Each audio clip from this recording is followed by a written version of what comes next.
No nosso último vídeo, quando eu comentei a passagem de Samuel e dizia que os filisteus, né, raptaram, roubaram a Arca da Aliança, mas que depois devolveram, e junto com a devolução veio, né, um pedido de expiação da culpa perpetrada pelo roubo, e que os feiticeiros, taumaturgos orientaram, né, os filisteus a, junto com a arca, confeccionar ratos de ouro e tumores também de ouro maciço e enviar com um pedido de desculpas para a nação de Javé, porque houve uma epidemia de ratos e houve então tumores também malignos que dizimaram um número significativo da população, né, filisteia.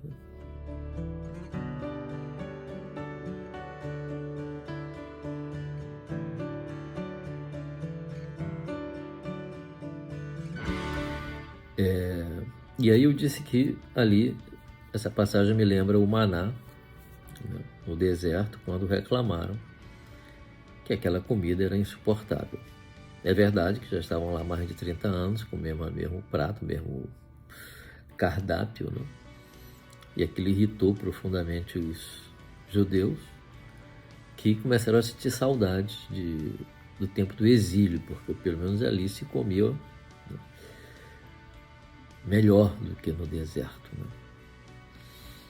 E Javé, Senhor dos Exércitos,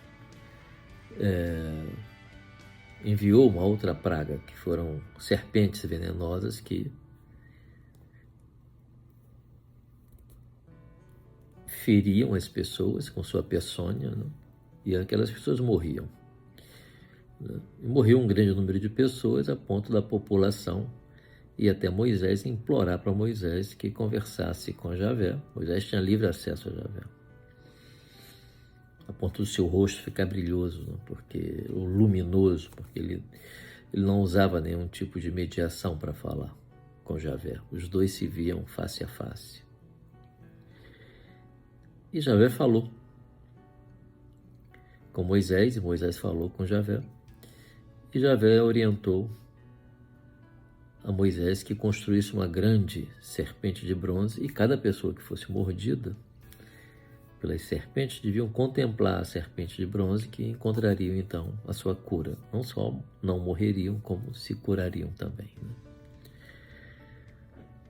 Moisés fez isso e verdadeiramente funcionou a medicação teoterápica, né?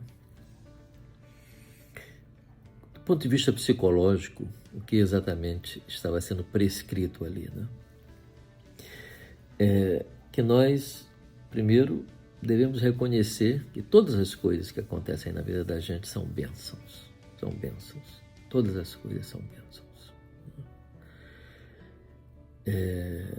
E que devemos evitar reclamar, porque nós não sabemos o que se esconde por trás das dificuldades que nós enfrentamos, né? A gente, por exemplo, não nos ocorre pensar que aquelas dificuldades evitam outras dificuldades ainda maiores do que aquela.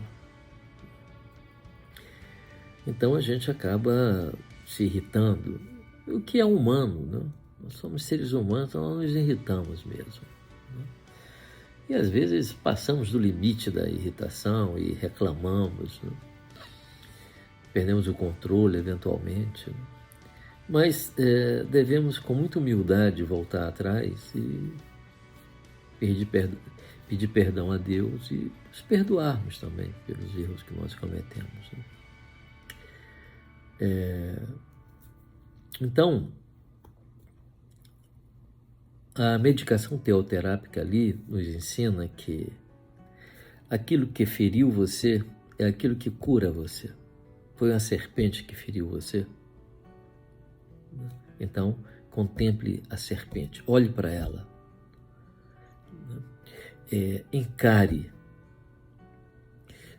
Fixe o seu olhar naquilo que feriu você, porque aquilo que feriu você, se você fixar o olhar, vai revelar para você a medicação que vai curar você. Qual é o procedimento que orientamos os nossos pacientes com pânico a cumprir? Se ele tem medo ou ela tem medo de ir até o shopping, que vá ao shopping, que encare o shopping, né? Que a terapia cognitiva chama de terapia de exposição. Você se expor ao estímulo que lhe traz medo, né? Você contemplar, né, o objeto que feriu você, inoculando o seu corpo veneno. Se você não olhar para esse veneno, o veneno matará você. Se você não tiver a coragem de fitar esse veneno que foi inoculado no seu corpo, esse veneno matará você. Mas se você olhar para ele, se você respirar fundo e corajosamente olhar para a natureza desse veneno e sua composição, esse veneno, de modo completamente incompreensível para a razão e completamente paradoxal, curará você. Então, o que nos cura é a nossa coragem de ver os nossos medos. É isso que nos cura.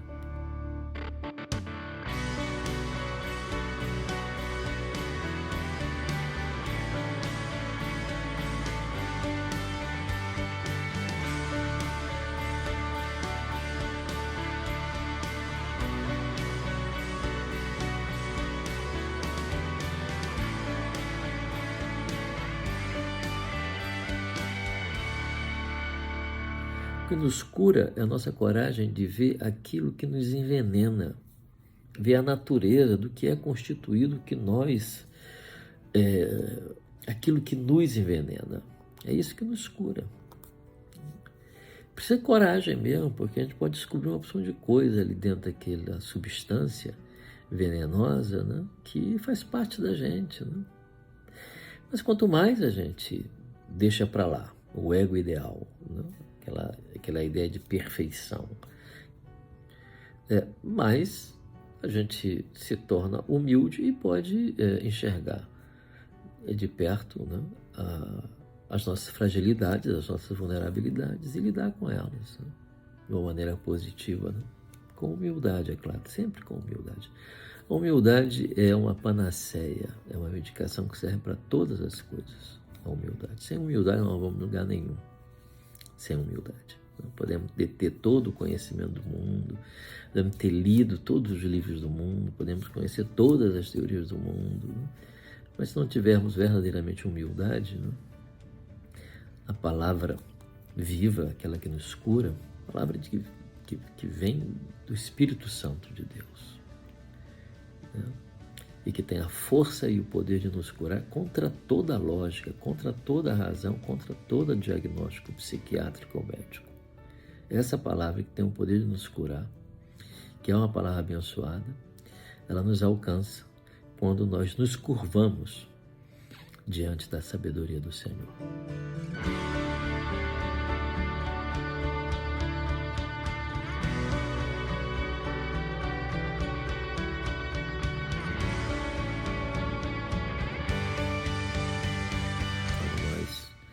Portanto, temos uma atitude clínica, né? Lembram que a palavra clínica vem de kliné no grego, que significa se inclinar. Quando a gente se inclina, então a gente recebe a bênção. Mas é preciso se inclinar, senão não recebe. Deus tem horror à soberba. Horror. Então é preciso se inclinar.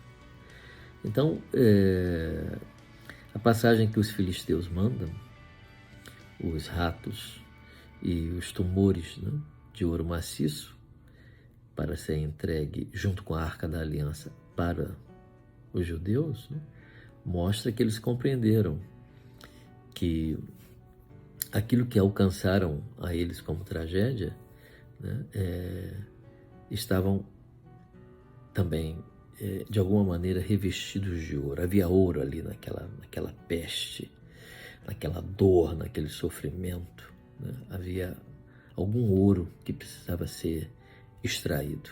Então, quando eles reconhecem que cometeram algo muito errado, que foi usurpar a Arca da Aliança para eles.